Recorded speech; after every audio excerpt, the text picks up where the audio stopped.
Okay, so one of the most important things we want to know is how to build the star. To give us a bit of a rough guide, we want to go, it's 10 across, so... Okay, so 10 across, and this will make sense in a second. So what we'll do is we'll take our shapes. So what we want to do is we want to change it to a wedge type shape. Nothing too complicated, nice and simple. So just pick wedge on the side here, pick the ramp, done. You want to go to advanced and then rotate it. Press R to go back in rotation right away. And there's our first foot. And so we'll go 11 up from here. To make this a little bit easier, we'll split the stack here.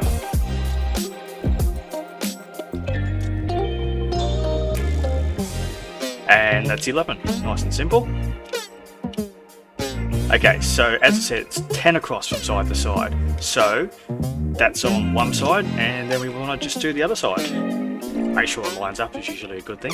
And then 11 high again. 3, 4, 5, 6, 7, 8, 9, 10, 11.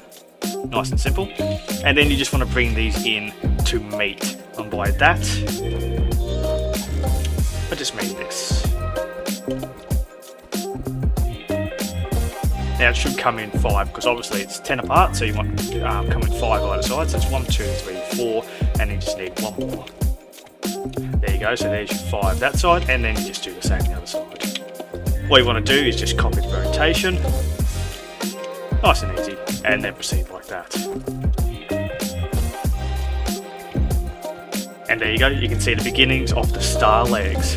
Easy. So the other measurement that you want to be aware of is at the 7 mark, 7 blocks up, you want to start branching out for the arms. So 1, 2, 3, 4, 5, 6, 7, right there. Then we can just copy the rotation from that if we choose, and then start branching out like that. Nice and easy. And then when it branches out, it should meet the top, and then that should form the arm. Nice and simple. So let's get ahead and do that.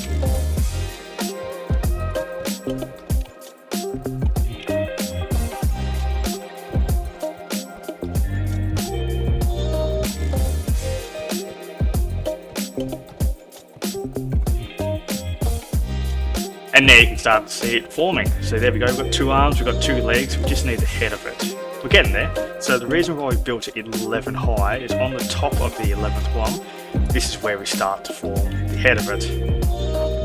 And then that should make the entire thing, and then we can just fill it in from there. So we'll go ahead and do that and get all that sorted.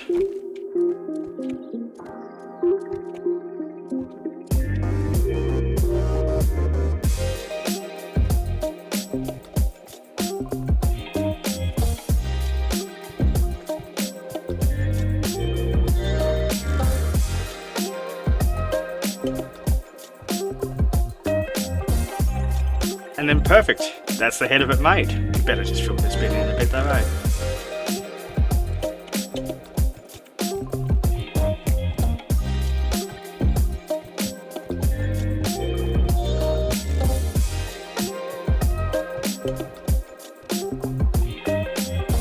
Okay, so that's the star completed. Let's just paint that a little bit. And there we go. There's the beginning of the little yellow star that will hopefully call home. Give it a couple eyes. Give it a mouth, and there's our star. So that's the beginning of our base. So as I said, 10 across, 11 up, and then build from there. So yeah, not too bad, eh? It does look quite interesting, and it's a little fun base as well. It's not the best Horde base out there by any means, but something to have a little bit of fun with if you want to just mix it up a little bit. Having like a Mario sort of star in the middle of the zombie apocalypse. Why not, eh? Just to give you a bit of an idea of the stability of it as well, we'll just show stability, which is a nice little handy feature. So you can see how towards the end it starts to get a little bit dangerous, but it's generally pretty green. It's not too bad, so it's reasonably stable. I thought it would be worse, but yeah, I'm quite impressed with that actually. So yeah, nice. So So what we're going to do now is we're just going to extend it backwards, probably about 5 wide, just so we can fit in here. And we can store stuff in there, which is the idea. So let's get ahead and do that. So partway through the build here, this gives you a bit of an idea is where it starts to become dangerous here. So I'll just take off stability for you so you can have a bit of a look. So this last little column here is not supported. So this is what happens when it's not supported. You can see that, yeah, she's a nice little dangerous colour there. So we'll just take that off. Actually, we'll leave it on, and here I'll show you.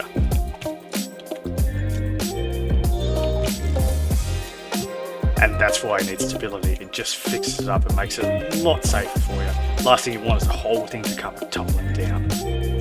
And because of that, as you can see, we'll be able to pop all that in, and it's nice and safe. The whole thing isn't going to come down on us. There you go, just gives you a bit of an idea. We'll take stability back off, and you can see we're almost there. But there we go, we've made it 5 deep, so that kind of gives you a bit of an idea. You can make it longer if you want to, there's no reason why you can't, but we'll just stop there just for the sake of it. And there's plenty of space in the back here. So you can put your crafting benches and all that sort of stuff in here if you want, there's no problem with that. We'll put on a backside to it as well, because we don't want things hitting us in the back, so we'll get to that.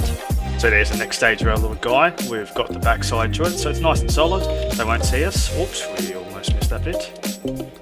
There we go, nice bright yellow. Doesn't stand out in the landscape at all, does it? Okay, so let's make the entranceway. Okay, so what we've chosen for the tongue bit is the cube half ramp. So that's what comes out here. Now, as you can see, I've come out 4 along here, just to keep in mind. Let me show you on stability again. You don't want to go any further at this stage until you've built a support, because obviously, after that, it's going to come crashing down. So that was 4 along. So we're putting the last one here to show you. Stability. And there we go. All nice and green, nice and safe. So there we go. We just build it straight out like that. And there's his long tongue. So obviously it's a pretty simple one. They'll just come up here, step, step, well, jump, jump, jump, jump, and then they'll come running along here. So yeah, there's a yellow star in all its glory. We've put a couple of hatches in there, just as a way to defend yourself, because as you can see, what's going to happen, you're going to just jump here, here, here, here, here, and eventually get up along here, and you'll be sitting behind here, hopefully shooting them, or hitting them with the club.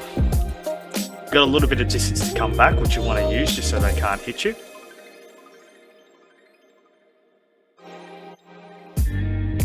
So let's just give this a quick test out. We'll sit in here. We'll spawn some, what can we spawn? Some bikers, feral bikers, that'd be good. And we'll just make sure that the pathing works, which I've tested previously, it does. But yeah, let's just double check. Enable AI. And there we go. Perfect. Up to go, and it's very standard. They'll make their way up there slowly, we're shooting all this time, and then they'll come running across to us. There we go, pretty easy, pretty straightforward. It's not the most elegant of horde bases, but it's more of a cosmetic horde base, I guess you could say. Bit of fun, but yeah, definitely defendable.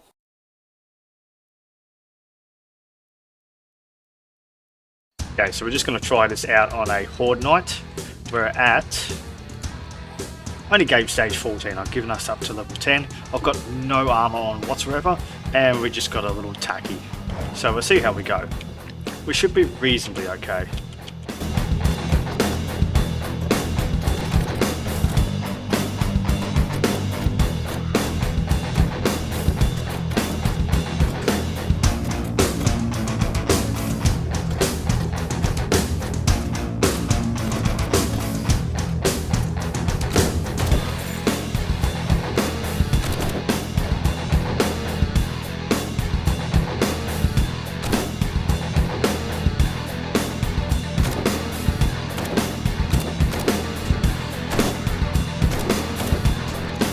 As you can see, it's not too bad. They're not managing to hit us because they're going to step below, so they can't quite reach us, which is a nice little feature of this base. So as long as we make sure these are reasonably well repaired, and they're not taking too much damage, but then again, this isn't really a high level horde or anything like that at this stage as well. But as it increases in horde strength, you'll also level this up as well. We're giving ourselves a little club as well. This is in Survivalist, so it doesn't do a huge amount of damage as you would expect from a club, but it's enough to get the job done. As you can see, these guys are just sitting there perfectly for headshots, so we can just donk them on the head like this, and it's nice and simple. So if we sit back here, they're reasonably fine. If we don't sneak too far forwards, then we're okay, like I did before, and yeah, copped an injury. Whoops. Just wait for your shots, hit them down range, try and get headshots in if you can, and it should be all okay. See, look at that, it just pops his head up straight over.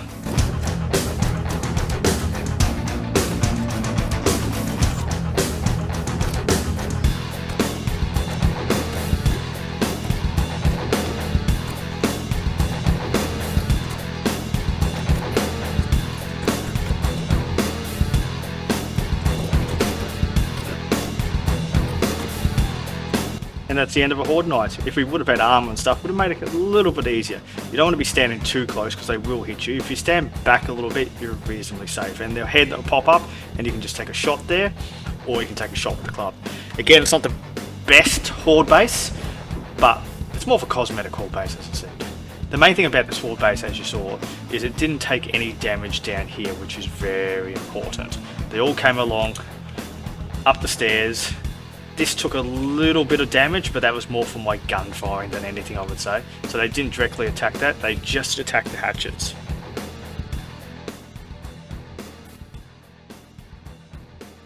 Now, some possible upgrades to this base is you could take the eyes out and put turrets in there and then just wire it up inside your base. You've got plenty of space. You could even hollow out a little bit more in here if you wanted to, but there's still plenty of space to put a workshop, chemistry bench and all that sort of stuff in here. Stacks of space.